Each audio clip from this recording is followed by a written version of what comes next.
sholee yaa habaabila koo si furtuun galmee gola koo si dhabee dibamee qalbiin koo siin gaadiyame yoom dhuuftaame naaf himime nyaatullee dhugullee gammachuun qabuu takkallee dhibeen koos namaaf hin galle rakkoof saaxilamuu siin dhiisuu jedhee muradde hundee miira koon si godhe.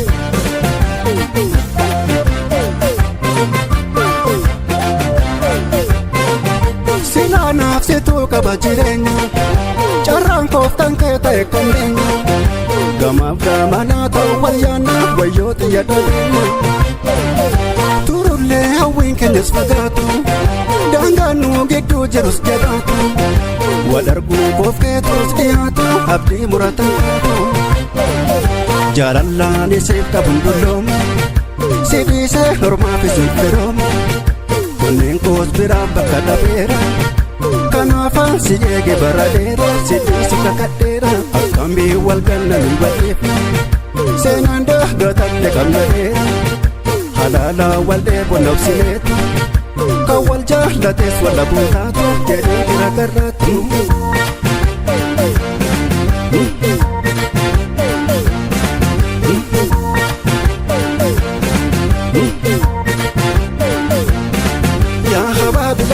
Sholee yaa habaabila koo si furtuun galmee gola koo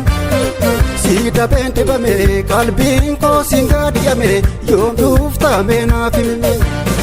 nyaatullee dhugullee gammachuun qabuu takkallee dhibeen koos namaaf hin galle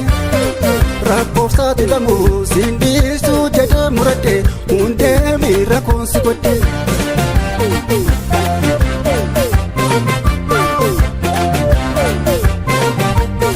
Jaallee jalqaba yaabontu ormaan beekuu siin kakadha kootu jaalaltii kee keessa yaadaadhe waan ta'u wallaalee jaalaltii sambaan qabu nan beeka kee addana ta'ee maalittan beeka qabaadhee kochoo sila kallaatti fiigeen dhufa naannatti jaalallaan isiif qabuun dulloomu si dhiisee hormaaf isin firoomu kunneen koos biraan bakka dhabeera. Kanaafaan si eege baradeera si dhiisu kakadheera akkamii wal ganna nu badheef seenaan daagatanne qabnadeera